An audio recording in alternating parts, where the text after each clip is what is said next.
Hi everybody, I'm Bree the Plant Lady, checking in with a weekly garden tour. Now there is so much going on here in my Zone 7 Central North Carolina garden that today I'm going to actually split the tour in two. So we're going to cover the front yard right now, and tomorrow I will post a backyard tour. It is such an exciting time of year. I think we are definitely going to be frost free going out. I hope I'm not jinxing anything. And the cottage garden is just exploding into bloom. So without further ado, let me turn the camera around so you can see up close and personal. So here in the front cottage garden, you can see it's still primarily the bachelor buttons, which of course are right here. Pollinators love it. The larkspur, which is just starting to come in flower. And the fava beans, which are really like blowing my mind. I think they're the coolest plant that I've ever grown. And I have more seeds to sow, so I'm going to trial those and see how they perform through the heat of the summer. These fava beans were actually direct seeded in August, and they overwintered. Now you can see the buckwheat and crimson clover that I sowed a few weeks ago is all germinating. And overall, I think for the spring open garden, which is set for Saturday, May 13th, noon to 4 p.m., I think this is going to be looking really good. I was worried that it would be bloomed out, but honestly, I think there's going to be a ton of color. It's going to be really a great backdrop for people to take pictures. And I think the poppies should actually be blooming for then. These will be open sometime this week, but they'll continuously flower for a few weeks. And I can't get over the fact that the sunflower is self-sowed and how large sunflowers are this early in the season. I've definitely never had sunflowers look like that in the middle of April. And it's really funny. The cats love to just like sleep in here. It's basically like a savanna. And you walk out the door and they just kind of mew and come out of the misty jungle, the cottage garden. I think this barley is awesome. Next year, I definitely want to strategically plant barley in clumps in here. I think that texture would really be dynamic if I had more of it. But overall, this is pretty impressive, especially considering this is all self-sown. I didn't actually seed any of these cottage garden plants this year. This is all seed from last year. Well, what can I say other than that? The rye wave is doing everything I ever dreamed of and more. And though I really thought this was going to be a mixed border of rye and oats, the rye in and of itself is so magnificent, and you can see it blowing in the breeze. And it is so beautiful. It's like it's just dancing. It's exquisite. I cannot wait for the kids to come. They are actually, the students that planted this from Cary Academy are coming back week after next.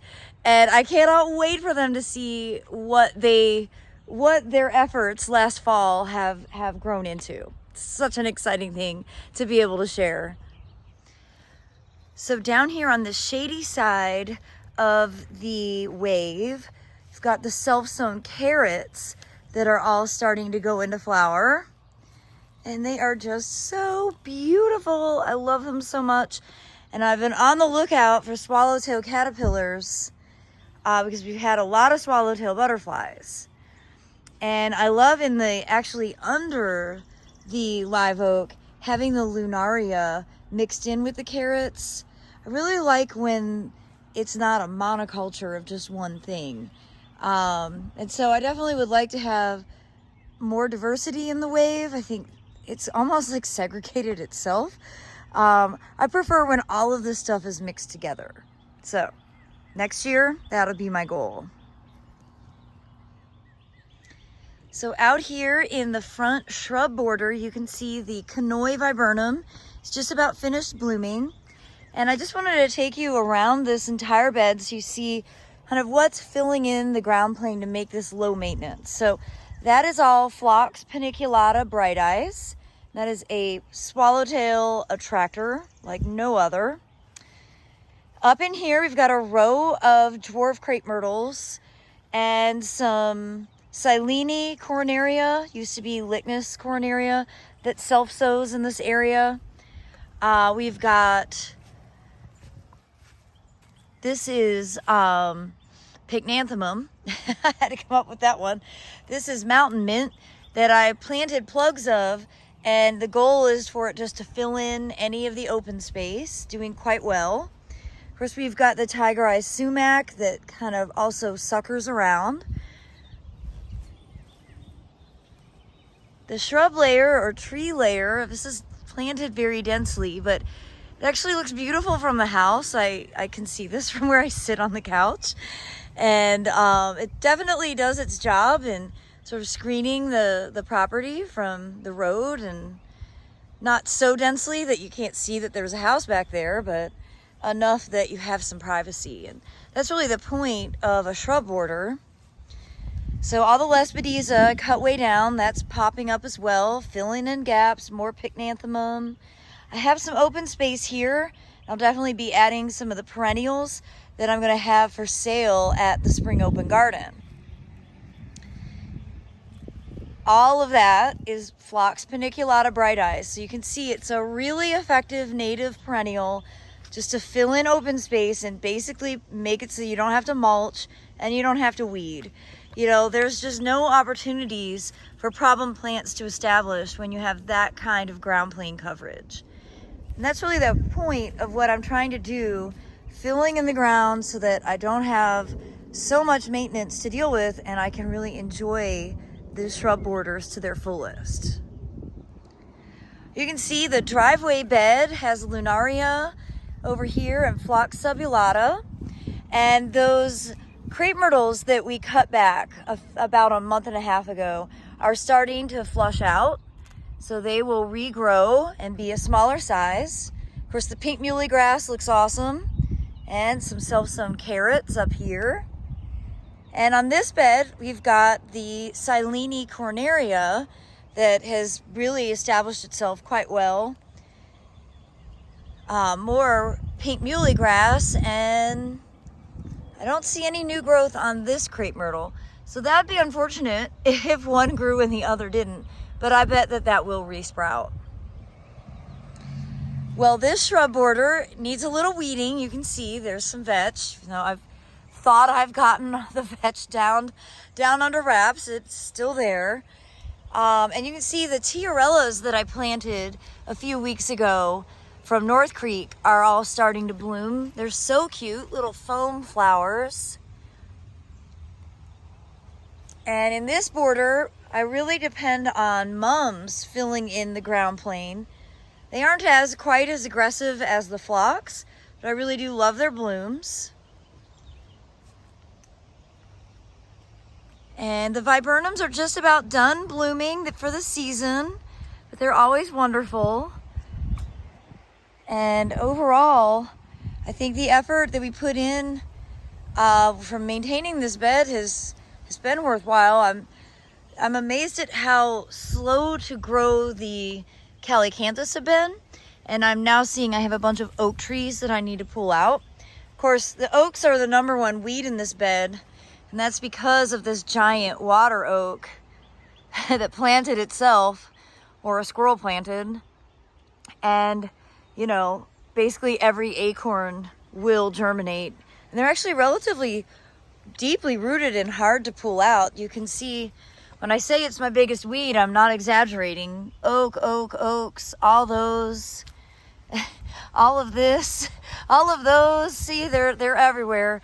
There's probably 1,000 oak seedlings in this bed at any given time. And this border full of Lunaria is looking great. I just think the money plant is such a terrific spring flower. And of course the seed pods are so beautiful. And soon this is going to be really beautiful with all of the nigella growing and then larkspurs starting to bloom. So this should look great for the Spring Open Garden. And one other exciting thing to note, today I spent a lot of time getting seeds packaged, and I'm really excited with the collection that I'm gonna have available during the Spring Open Garden. And for the first time ever, I'm going to have black Madras rice seed. So if you want that, you should definitely plan to be here right at noon, because quantities are very limited and I can't find any other sources on the internet. I am to believe that I may be the only person in North America that has a little bit of extra quantity of black Madras rice in their possession, and I want to share it with you. So I finally got all of the plants ordered for the open house and native plant sale. And you guys, the list is amazing. I can't even begin to describe how excited I am. So I've added the link to the description here so that you can see all of the plants that are going to be for sale at the Open Garden on Saturday, May 13th from noon to 4 p.m. Remember, this is a free, no registration, rain or shine event. I do it once in the spring and once in the fall. So I hope that you'll be able to join us. It's always a great time, and you'll be able to see the gardens in person for yourself. So over at Dennis's bench, you can see the poppy pots have started to bloom. And on this kind of transitional side of the shrub border, the buckwheat got a little bit nipped last week from cold weather, but I think it'll recover without trouble. Of course, this is a very temporary ground plane coverage because I'm going to be planting a lot of the native perennials that I ordered for the sale in this bed. So when you come to Open Garden, in theory, you might see some of that planted. I'm not sure I'll actually get that done before Open Garden, being realistic here. But this border is definitely going to be amazing by fall. So the front garden here at the native shrub border, I'm so excited to see so much green. I just have some pruning to do. I'm hoping to get out in the garden and really be able to actually get some real tangible things accomplished tomorrow.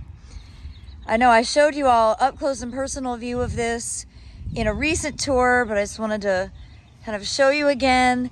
The areas that we seeded are really great. I think that the cilantro is amazing, but it is remarkable how short it is here, and that's a direct reflection of not having as much organic matter in the soil. You know, we purposely are building these beds for native plants to be lean because we don't want them to have, you know, an excessive amount of nutrients to grow and become kind of too aggressive. But it definitely shows in the seedling performance compared to how these same plants look on the other property where I've really, you know, focused a lot of attention adding soil cube compost. And here in the perennial pocket, or the pollinator pocket, not only are Schultzia starting to bloom, but the salvias are starting to bloom already. And I think they look so cute with those little violas that I direct seeded last August. I can't get over how much everything has grown. Of course, we've had nearly a foot of rain in a week. So I guess this is the result of lots and lots of water. Not only does the perennial pocket look great, this little non-native bed here against the house is really cheerful. I love the combination of this viola with those really beautiful late blooming daffodils. And, you know, there's some Eschscholtzia mixed in and some cilantro. This bed really makes me smile, and hopefully it makes the Airbnb guests happy. Now the foundation bed here is filling in pretty nicely. This is more Phlox paniculata bright eyes and some carrots. Of course, a great patch of strawberries. And then I've got some muhly grass throughout the bed, and then Phlox paniculata Gina all through here. And those strawberries that I planted a few weeks ago are looking great. They're actually already flowering. And all of the nasturtiums that I seeded have germinated and are starting to grow out really well. So I think this bed's actually going to look pretty cool for the open garden. And here in the driveway bed, all of the containers are doing well. You can see across the front of the house, the barley pots have gotten beat down by the excessive rain, but overall, they're looking great. I absolutely love these seed heads. I've been bringing them in green to use in flower arrangements, and I'll definitely be harvesting the seed to be able to regrow next season. Now this foundation bed is rocking and rolling. We've got lemon balm here, which can be a little bit invasive, so be wary of that. And then Chandler strawberries throughout. The wall is getting a bit dry. It's the violas are definitely starting to be done for the season. I was hoping to not replant this before the open garden, but I think I might at least replant this side. You can see the potatoes that I planted on the 21st of February are growing great. And for those of you who like to harvest baby potatoes, the sign of that is actually when they start to fully flower. Not quite yet, but soon. That means there are tiny tubers in that soil base that you could harvest. Now, I don't usually harvest at that time. I usually wait until the plants start to senesce, meaning they dry down from the top. They get really ugly, and that's the sign that they have mature potatoes or mature tubers to harvest. This week, I'm going to be getting a lot done, or at least the first couple of days of the week, I'm going to be getting a lot done. Heading to Aiken on Friday to give a talk to the Master Gardeners on Friday. So if you're in this Aiken, South Carolina area, I hope you'll come hear awesome combinations for any garden. I love this strawberry. I'm excited to get it planted. I don't think I'm going to put it in that pot, but for now it's been a good place to stash it. This container that I planted a few weeks ago is doing well. You can see the broccolis are growing well, and the nasturtiums that I planted have just germinated. I just got rice sown, the first 2 pots. Yes, it's early. I'm doing it as a demonstration, but that's going to grow there. And then, of course, this side hasn't grown as densely as I'd like, but it's still pretty cool. These 2 pots still look really wonderful.